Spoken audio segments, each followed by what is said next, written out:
The television show Mythbusters attempted to verify whether the brown note was a reality. They used 12 Miter Sound 700 HP subwoofers, a model and quantity that has been employed for major rock concerts. Normal operating frequency range of the selected subwoofer model was 28 Hz to 150 Hz, but the 12 enclosures at Mythbusters had been specially modified for deeper bass extension. Roger Schwink and John Meyer directed the Meyer sound team in devising a special test rig that would produce very high sound levels at infrasonic frequencies. The subwoofers' tuning ports were blocked and their input cards were altered. The modified cabinets were positioned in an open ring configuration, 4 stacks, with each stack containing 3 subwoofers. The test signals were generated by a SIM3 audio analyzer, with its software modified to produce infrasonic tones. A Brua and Kaja sound level analyzer fed with the annotated signal from the model 4189 measurement microphone displayed and recorded sound pressure levels. Bro, this is crazy. The hosts of the show tried a series of frequencies as low as 5 Hz, attaining a level of 120 decibels of a sound pressure at 9 Hz up to 153 decibels at frequencies above 20 Hz, but the rumored psychological effects did not materialize. The test subjects all reported some physical anxiety and shortness of breath, even a small amount of nausea, but this was dismissed by the host, noting that the sound at that frequency and intensity moves air rapidly in and out of one's lungs. The show declared that the brown note myth busted. It's a lot of big words. I know. It's a lot for my little brain to comprehend. Amazing. Let's see what people are saying. This is hilarious. I just want to say how funny it is that there are more sections on the talk page of a Wikipedia article about a noise that makes people poop than there are the actual article. The sound was a myth that made you poo-poo. This is great. Chinese bowel spasm infrasound device. In the interest of improving referencing in the article of Popular Mechanics has following articles. So what is the secretive Chinese sonic weapon exactly, bruh? Wired reference. To improve sourcing the article, here are 2,000 references on the subject from Wired. Protesters, crap cannon. Yeah, let's go. CIE's Crest Archive reference. Bruh. Brown note. Brown note. LOL. That's really the best note that is here. Brown note. LOL. Thunder Screech. According to this article, the brown note rumor started with the Thunder Screech airplane tests. Can anyone corroborate? That's amazing. Remove the brown note article altogether. Okay, wait a minute. Hold on. We got another Karen. Karen alert. Karen alert. Here we go. There is absolutely no reason for this article to exist. There is no such thing as the brown note. The brown note is an invention of Matt Stone and Trey Parker, the writers and creators of South Park. Not only did they comment on their DVD of the absurdity of people thinking theirs actually exists, but it has been known to comment that the origin of the idea came when witnessing an overweight high school marching band tuba player crap his pants on the football field, inhaling harshly into the tuba, creating a low-frequency blast. This was referred to by their class as the night of the brown noise. It's just stupid for anyone anywhere to think that this would exist, especially since the bowels are in no way connected to the inner ear. Just because you want it, it should be gone. How about the Easter Bunny article, or for that matter, any article about aliens or UFOs? Did the article mention that it is only because you hear the sound or because something is vibrating at that rate? You sure didn't put any thought into your rant. Oddly enough, we do have a lot of articles on things that were invented by Matt Stone and Trey Parkers. Called out. It is actually an older myth from about the 70s. South Park just popularized it.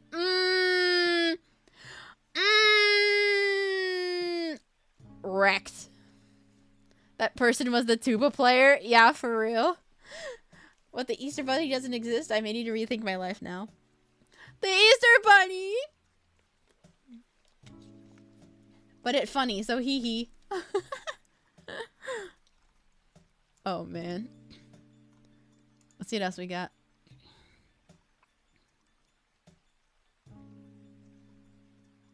What else would it mean? A small cut from the end of the article. Related issues.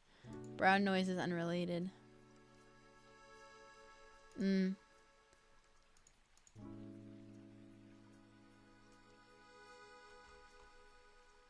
Okay, well, there's that one. That's like saying Santa isn't real. Of course he exists. You can't fool me. Exactly. There's no fooling you, Elle. There's no fooling you. You know that Santa's real. That's all that matters. Okay. Let's do this one next. Actually, wait. What's one that's shorter? Maybe we'll do this one. Is Operation Bongo 2 on the menu for the night?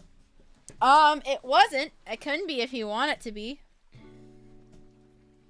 I need to find one that's relatively short. So I can fit like 2 in. The London Beer Flood. Okay, so we'll probably do that one.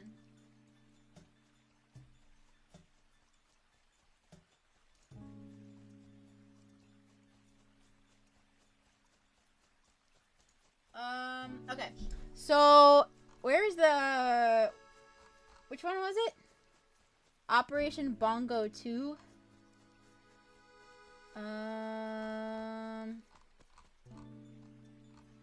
Where is it? Is it in here? Operation Bongo 2.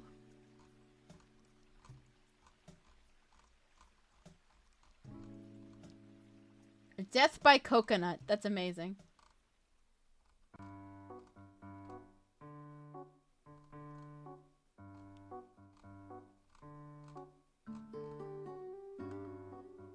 Yeah, Mess, where is it?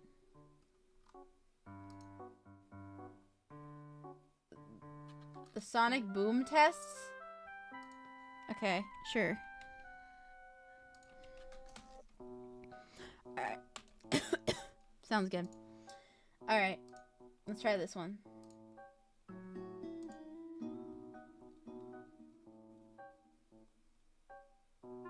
I see dinos playing slots. Okay. So we're gonna continue on. Alright, we'll do this one. So this is the Oklahoma City Sonic Boom tests. Oklahoma City Boom tests. Okay, I don't have a gambling addiction, I swear. Sure you don't. Sure you don't, Ginger. It's such a fun stream, I love it. They're all so goofy. I'm glad you like it, Watcher. I'm glad you're enjoying the stream. The dinos are gonna stay from now on, by the way. So you guys will have the dinos every time I stream. Don't worry. If you give all your money to Skiddo, you can't afford to lose it to gambling. True. You guys still have more things to unlock. There's still more sound effects you guys haven't heard yet. Skiddosaurus is based. You guys have unlocked the $2 one, the $5, the 10, the 20, and the 50. But there's still a bunch more. Remember, most gamblers quit before they make it big. True. Today I found out you can make objects levitate with just the sounds of vibration. It's called acoustic levitation. Wow. That's amazing. Wow. Oh my goodness, $1. $1 from Ginger Swine 22. Thanks, Ginger. There's not one there. Nope, there is not one for $1. You did. But thank you so much for the super chat, regardless. The $2 one is the lowest that there is.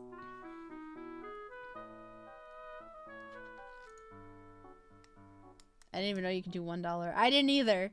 Maybe I should set a $1 one. I didn't know you could do $1. I guess it makes sense. Okay, anyway. The Oklahoma City Sonic Boom Test, also known as Operation Bongo 2, referred to a controversial experiment organized by the Federal Aviation Administration, in which 1,253 sonic booms were generated over Oklahoma City, Oklahoma, over a period of 6 months starting in February 1964.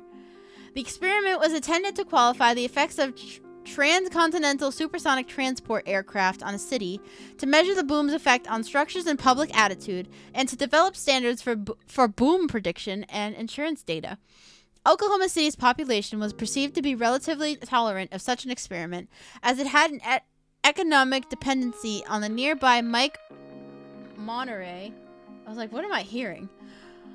Monterey Aeronautical Center and Tinker Air Force Base, and in fact, the local Chamber of Commerce threw a celebratory dinner when Oklahoma was selected. Hooray!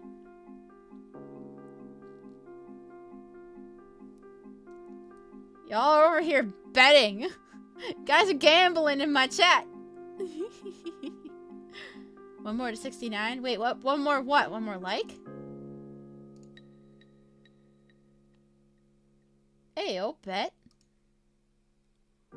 If we get to 69 likes, you all better say nice in the chat. Oklahoma City's population, I already said that. Despite this, the testing was stopped early in the wake of damage complaints, and although the final report said that the overwhelming majority fell, they could learn to live with the numbers of kinds of booms experienced. The FAA's poor handling of complaints led to a class action lawsuit against the U.S. government. The negative publicity associated with the test partially influenced in the 1971 cancellation of the Boeing 2707 project and the United States' complete withdrawal from the SST design. I sound like such a nerd. What have you done, Skiddo? Now the dynamites will go broke. They like the gacha, what can I say? Yay! Hi, Dynamite! Welcome to the stream! You have a dino! See if you can find it.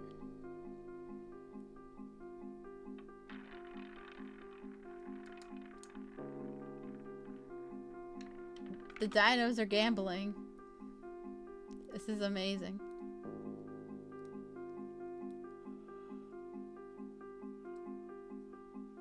Starting on February 3, 1964, the first iconic sonic booms, the first sonic boom began, 8 booms per day that began at 7 a.m. and ended in the afternoon. The Air Force used F-104 fighters and B-58 bomber aircraft to produce the booms, along with the occasional F-101 and F-106. The noise was limited to 1.0 to 1.5 pound force per square foot, 48 to 72 Pascal, for the first 12 weeks, then increased to 1.5 to 2.0 PSF for the final 14 weeks. This range was about equal to that expected of an SST. Though 8 booms per day were harsh, the peak overpressures of 2.0 SPF were supposedly an order of magnitude lower than that was needed to shatter glass and are considered marginally irritating according to published standards. Bruh. Imagine that, just being called marginally irritating. 7 a.m.? No wonder people weren't happy. I know, for real. I would have been unhappy too. Did you know that you can cause a sonic boom with just whipping a towel? That's amazing. Hello, Rex. Nice glasses. Hello, Poe. Welcome to the stream. You have a dino now. Feel free to find it. That's almost as bad as being called a lint licker. You know, that's true, Ginger. That's very true. I would have slept through it. Same. I would have slept through it as well, so it's okay. Oklahomans initially took the tests in stride. This was chalked up to the booms being predictable and coming at specific times. An FAA hired camera crew filming a group of construction workers were surprised to find that the booms signaled their lunch break. However, in the first 14 weeks, 147 windows in the city's 2 tallest buildings, the First National Bank and the Liberty National Bank, were broken. By late spring, organized civic groups were already springing into action, but were rebuffed by city politicians who asked them to show legislators their support. An attempt to lodge an injunction against the tests was denied by District Court Judge Stephen Chandler, who said that the plaintiffs could not establish that they were suffered any mental or physical harm and that the tests were a vital national need. A restraining order was then sought, which brought pause to the tests on May 13th until it was decided that the court had exceeded its authority. Should I unlike? No. You can stay liked. It's fine. Just have everybody say nice in the chat. Of course, Oklahomans called it weak sauce. Nice.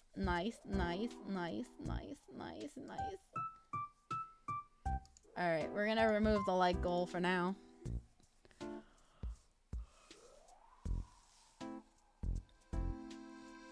Okay.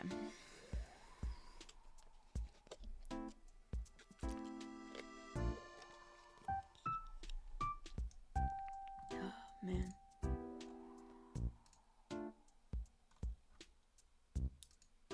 Okay. Duel feared genocide. Yeah, give him a duel. Alright. Pressure mounted from within. The Federal Bureau of the Budget lambasted the FAA about poor experiment design, while complaints flooded into U.S. Senator Mike Monterey's office. Finally, East Coast newspapers began to pick up the issue, turning on the national spotlight. On June 6th, the Saturday Review published an article titled "The End of Supersonic Mortality," which criticized the manner in which the FAA had targeted a city without consulting local government. By July, the Washington Post reported that on turmoil at the local state level of Oklahoma. Oklahoma City Council members were finally beginning to respond to a citizen complaint and put pressure on Washington. The pressure put a premature end to the tests. On July 30, the tests were over. An Oklahoma City Times headline reported, "Silence is deafening." A prominent hearing specialist serving with the National Academy of Sciences recalled, "I was witness to the fact that the men were executing their brethren during 6 long months. With their thunder, the sonic booms, they were all punishing to all living the creatures of earth."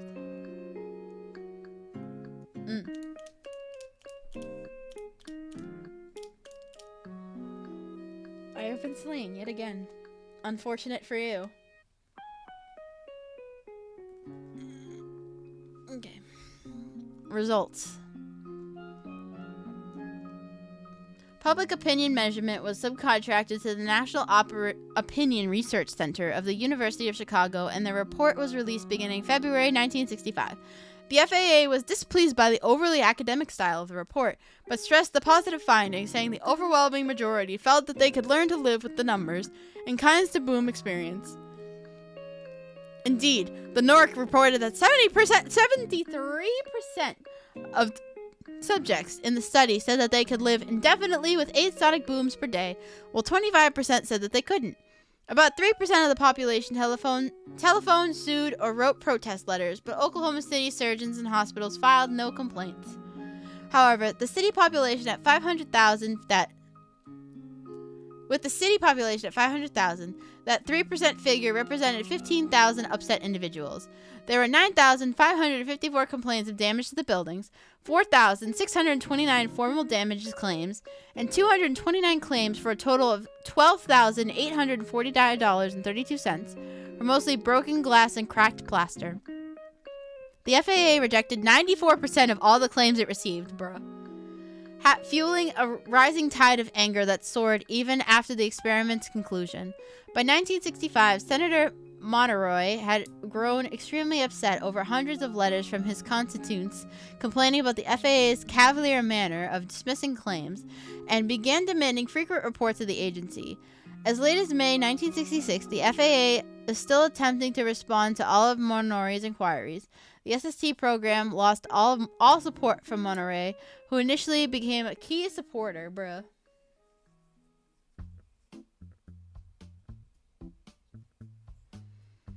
That's crazy.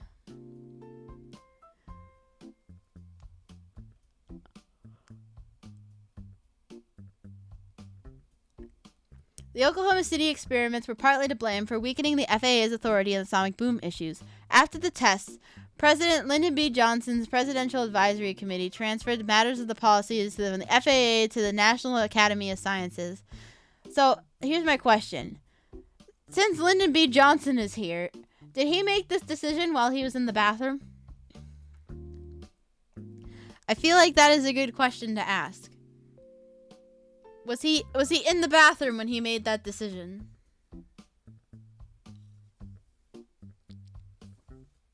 That's a good question, no? I mean, I feel like that's a good question. The FAA's poor handling of claims and its payouts to only $123,000 led to a class action lawsuit against the U.S. government. On March 8, 1969, the government lost its appeal. The negative publicity associated with the test partially influenced the 1971 cancellation of the Boeing 2707 project and led to the United States' complete withdrawal from the SST design. Yes, he canonically was, bruh. That explained him being a crappy idea. I think he may have well been in the bathroom. He must have been. I like how you all just assume that he's in the bathroom. Amazing. I love it. Today I learned you can sue the government. Yeah, doesn't mean anything's gonna come of it, but you can still try. Alright. We're gonna do one more. We're gonna do the London beer flood.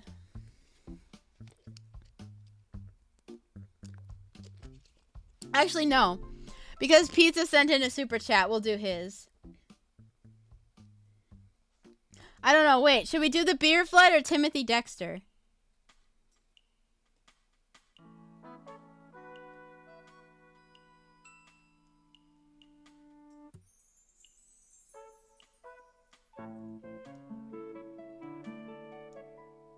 It's short.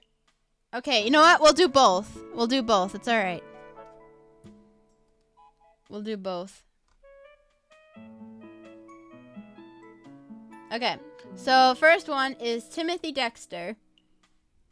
Was an American businessman noted for his eccentric behavior and writings. He became wealthy through marriage and a series of improbably successful investments and spent his fortune lavishly. Through barely educated or literate, Dexter considered himself the great philosopher of the Western world and authored a book, A Pickle for the Knowing Ones. Back now. Sorry, got super busy at work. Welcome back! Which opposes his views on various topics and becomes notorious for his unusual misspellings and grammatical errors. Man makes grammatical errors, bruh! Dexter was born in Malden, the province of Massachusetts Bay. He had little schooling and dropped out of school to work as a farm laborer at the age of 8. When he was 16, he became a tanner's apprentice. In 1769, he moved to Newburyport, Massachusetts. He married 32-year-old Elizabeth Frothingham, a rich widow, and then he bought a mansion with his money. Amazing. At the end of the American Revolutionary War, he purchased a large amount of depreciated continental currency that is worthless at the time. Bruh. Sam Allen did a video about him. That's why his name sounded familiar. At the war's end, the U.S. government made good on its notes at 1% of face value, while Massachusetts paid its own notes at par. His investments enabled him to amass a considerable profit. He built 2 ships and began to export business to the West Indies and Europe. Being a member of the upper class, Dexter decided to pursue a career in local politics. However, many of those in power were not very keen on allowing someone as uneducated as Dexter to have a position in politics, bruh. Evidently, the Malden local government would bestow upon Dexter the position of informer of deer, responsible for alerting the town of nearby deer sightings, bruh. Despite the fact that there are no deer in Malden at the time. Bruh, that's crazy. Imagine that. Imagine that. That is crazy. You are so useless that we're gonna make you go and see if there are any deer in this local city that does not have deer. That's crazy. Because he was largely uneducated, his business sense was considered peculiar.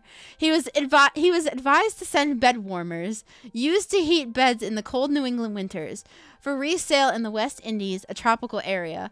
This advice was a deliberate ploy by rituals to bankrupt him. Bruh, that's crazy. His ship's captain sold them as ladles to the local molasses industry and made a handsome profit. Next, Dexter sent wool mittens to the same place, where Asian merchants bought them to export to Siberia. Bruh. People jokingly told him to ship local to Newcastle Fortuitously, he did so during a Newcastle's miners' strike, and his cargo was sold at a premium. Bruh. He literally was just doing what he was told, and he made a profit off of it. On another occasion, impractical jokers told him that he could make money by shipping gloves to the South Sea Islands. His ships arrived there in time to sell the gloves to the Portuguese boats on their way to China. Bruh! He exported Bibles to the East Indies and stray cats to the Caribbean islands and again made a profit. Eastern missionaries were in need of the Bibles and the Caribbean welcomed the solution to the rat infestation. He also hoarded whale bones by mistake but ended up selling them profitably as corset stays. Bruh. This man. This man is literally the key of lucky. While subject to ridicule, Dexter's boasting makes it clear that he's understood the value of cornering the market on goods that others did not see as valuable and the utility of acting like the fool. New England high society snubbed him. Dexter bought a large house in Newburyport from Nathaniel Tracy, a local socialite, and tried to emulate Tracy's prominent mansion. He decorated his house with marionettes, a golden eagle at the top of the cupola, a mausoleum for himself, and a garden of 40 wooden statues of famous men, including George Washington, William Pitt, Napoleon Bonaparte, Thomas Jefferson, and himself. The last had an inscription, "I am the first in the East, the first in the West, and the greatest philosopher in the Western world." Dexter also bought an estate in Chester, New Hampshire. That guy's got a plot by his side. He really does.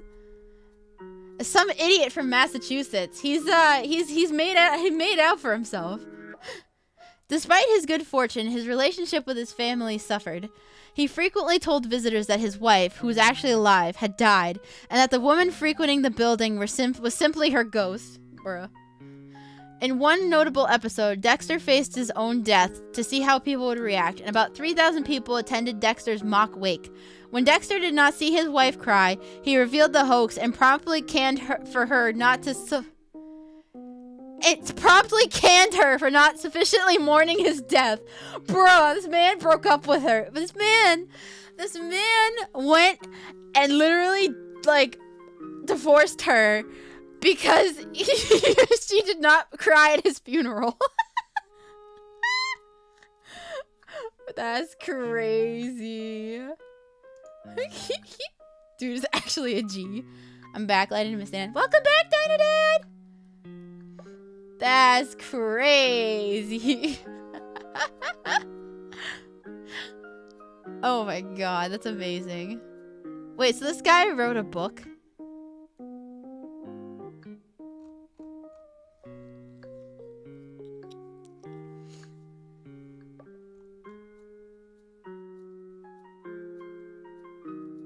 Dude out here catching both L's and W's literally at the same time. Oh my god, I know, for real. Imagine being like, you weren't sad enough, and then throwing cans. Oh my god. I'd watch an anime about this guy. They should make an anime. That's crazy. Some of Dexter's social compadres considered him very unintelligent. His obituary considered his intellectual endowments of not being the most excelled stamp. Bruh. Dexter attempted to burnish his own legacy by enlisting the efforts of Jonathan Plummer, a fish merchant and an amateur poet who extolled his patron in the verse. Lord Dexter is a man of fame, most celebrated in his name. More precious far than gold that's pure, Lord Dexter shine forevermore. God. This is crazy. The Massachusetts probate office valued his estate at $35,027.39, roughly equivalent to $755,618 in 2022, at the time of Dexter's death in 1806. After his death, Dexter's Newburyport house had his household furniture, gilt balls, and many of the garden stationery auctioned off on 12 May 1807. The Great September Gale of 1815 topped the most of the remaining statues, and the survivors were sold at another auction. Some ended up being burned for firewood. Dang.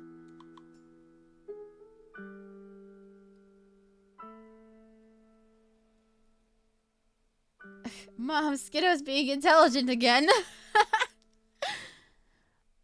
Man, this is crazy. Man, imagine being the village idiot of Massachusetts and literally becoming like the world's like one of the world's richest people ever. That's pretty crazy. That's crazy. Let me actually add him to the list. Hold on. Timothy Dexter. There we go. That's crazy. The grind don't stop. No, it don't. That's crazy. We just use it to bully Skiddo's TTS if we did that. Top best underdog stories. Oh, you're leaving, Kai? Okay, have a good night. Sleep well. Night-night. Man. That's crazy. Alright, we're gonna do, the last one is gonna be the London beer flood. This is gonna be the last one for the night. Okay. The London beer flood.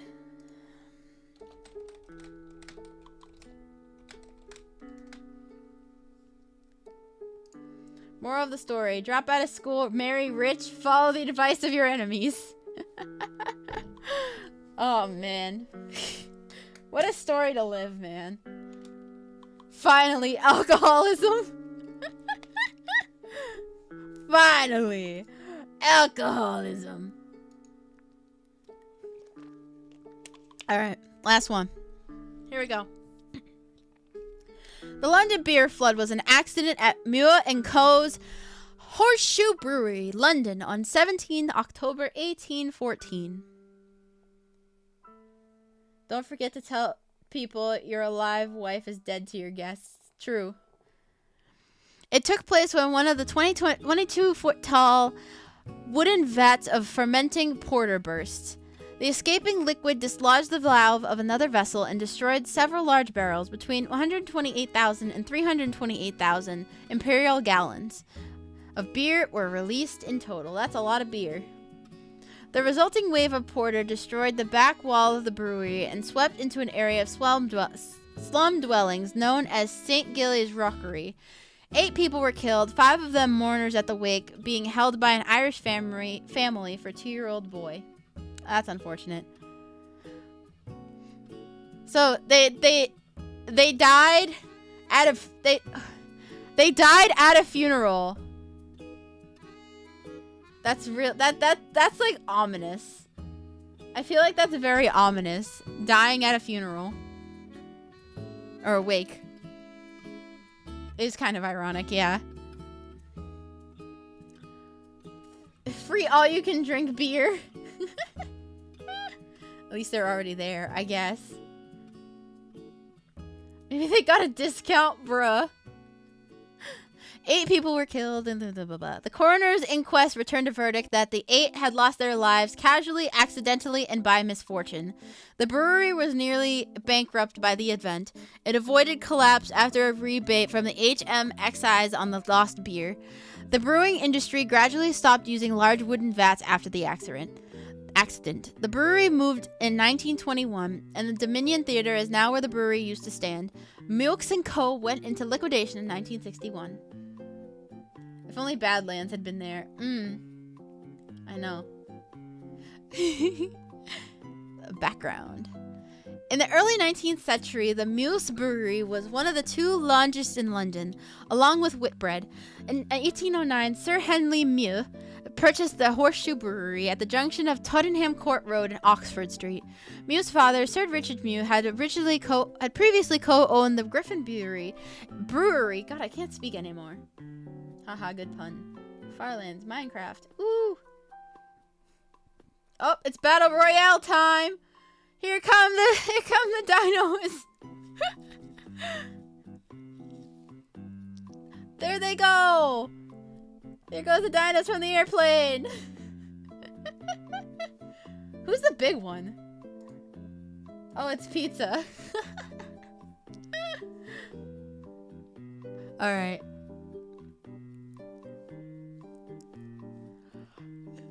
Keep on playing. It's 20,000 imperial barrels. Okay. Henry Mew emulated his father's large vat, construction of wooden vessel of 22 feet tall and a capsule holding 18,000 imperial barrels.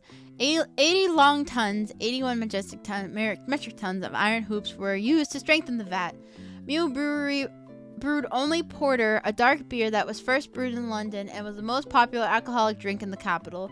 Mew & Co. brewed 102,493 imperial barrels in the 12 months up to July 1812. That's a lot of monies. Who won? Oh, Arsu won. Nice.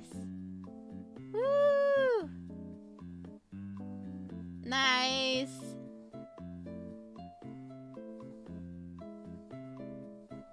GG.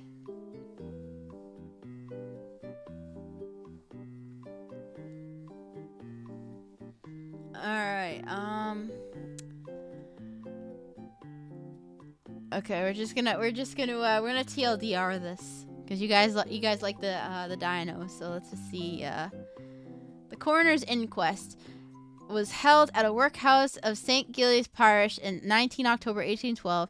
George Hodgson, the coroner from Middlesex, oversaw proceedings. The details of the victims were oh, jeez, there's so many kids.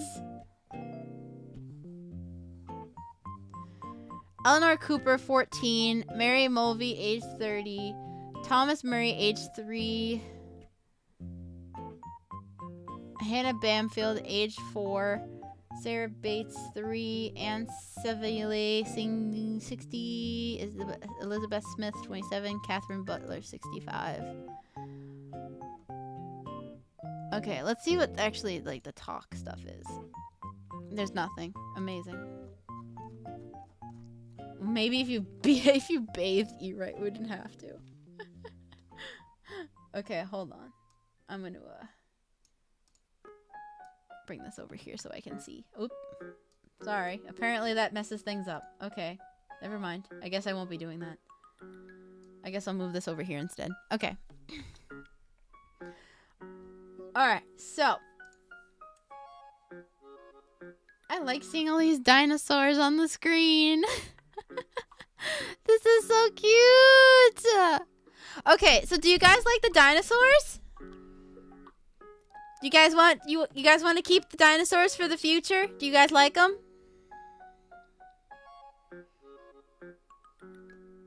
Yeah, you guys like the dinosaurs? Okay, cool. I'm glad you guys are enjoying them. Amazing. Yeah, everybody has a different dinosaur too, which is great. Every dinosaur is unique. Oh god, I'm gonna make my dinosaur jump. I wanna make mine jump. Hold on. I gotta bring my stream over here. There we go. Jump. Jump, dino, jump. There we go. Yeah, jump. Okay, but the cutest dino on the screen is the blue nerd with the one wearing the glasses. Ah, thanks. Yeah.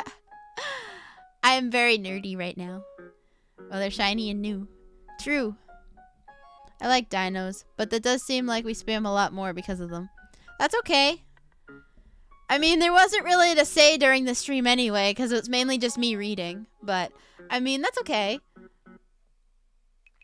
If there's actual conversation, you guys probably won't spam as much. You'll probably just be talking.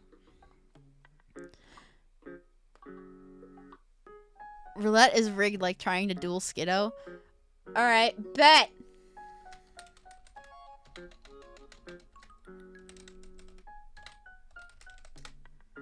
Get on my level. Get on my level. It is time to duel. It is time to duel.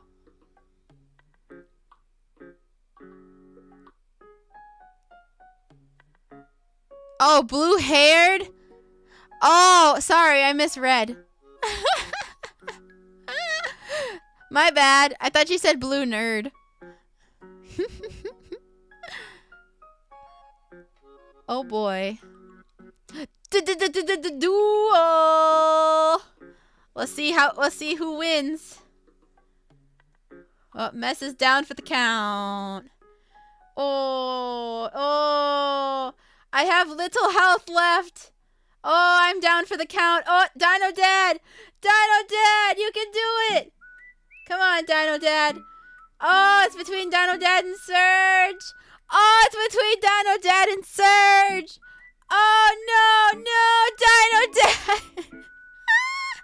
You lost to Surge. Surge is the winner of the Battle Royale. You tried, Dino Dad. You were so close. Down for the count. Surge won Battle Royale. GG. I killed Mess. I can live happy. I got killed by either Skiddo or Dino Dad. I don't know. I don't know who it was. I got backstabbed by Skiddo. Okay, we'll do one more. One more Battle Royale before I end the stream for the night. We're gonna get our revenge. One more Battle Royale. Let's see who wins. Here we go. Watcher, Fear, Dims, RSA, Pizza, Rain, Dino Dad, Ira, L, Messier, Ginger, Titus, Surge, and Skiddo. Are you ready? Fight! Now everybody's going on. We're gonna have a full-on fight going on here. Let's see who loses first. Who's the first to get out? Who's the first to die? Who's the first to get out? Oh, it looks like it's gonna be someone. I actually don't even know. I can't even tell. I don't even know who died first. I'm not even gonna lie. It all happened so fast. I died too. What the heck? It all happened so fast. Ooh.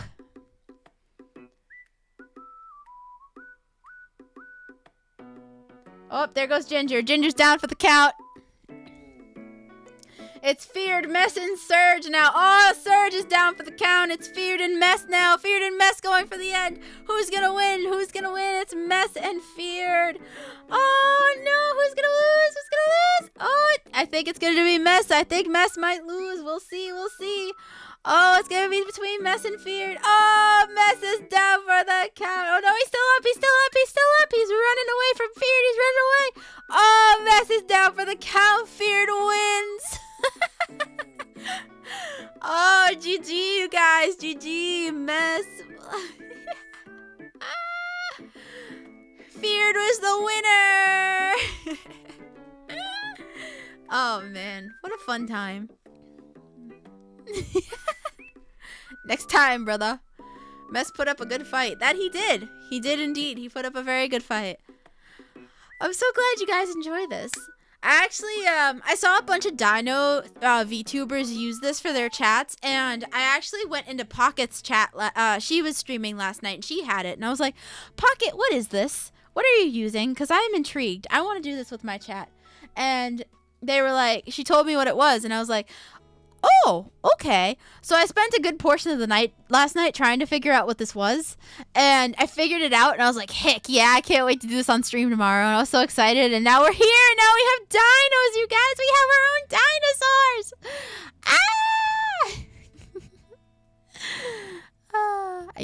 I use duck avatars on mine, it's great. I love it, it's amazing. I love the fact that there's dinosaurs. I'm surprised it worked on YouTube, honestly. I was surprised too, but it let me connect my YouTube account, so. And it's a nice way for you guys to be able to interact with my stream, too. I may not be able to have Twitch integrations, but I have dinosaurs that you can control, and I have redeems that you can redeem with super chats. So you got that going for you.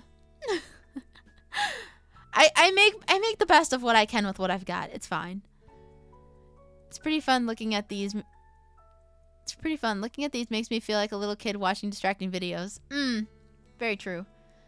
There's a really cool Kirby pack on stream avatars with a lot of customization. I think I saw those. I think that was one of the first ones that popped up was the Kirby one.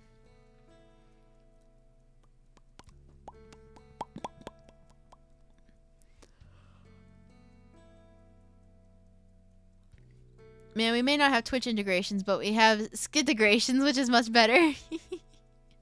Yes, we have Skiddogrations. I make things work so you guys have fun while we're streaming. Alright, I think this is a good place to end the stream for the night. I have a long neck, but that's enough for me. Let's be honest, she added this because of the fart command. There's a way to add sound, I just haven't figured it out yet. I don't... I have to figure that out a little bit more, but... I'll figure it out eventually. Alright, guys. This was great. Hopefully you enjoyed. Hopefully you enjoyed this stream. It was something different. But it was great. Don't forget, we have a stream on Friday. We're going to be playing Half-Life. So be sure to come back for that, because I'm hoping maybe we'll finish it. Maybe, maybe not. We'll see. Be sure to like and subscribe if you haven't already. Follow me down in all of my links in the description below. I have Twitter, I have Twitch, I have I don't use Twitch, but I have Twitter, I have YouTube, I have Throne, I have other things. Yeah. And also thank you guys so much for the super chats tonight. You guys are super great. You guys are amazing. Have a wonderful evening, everybody. I will see you guys on Friday for Half-Life. Yay! Have a great night,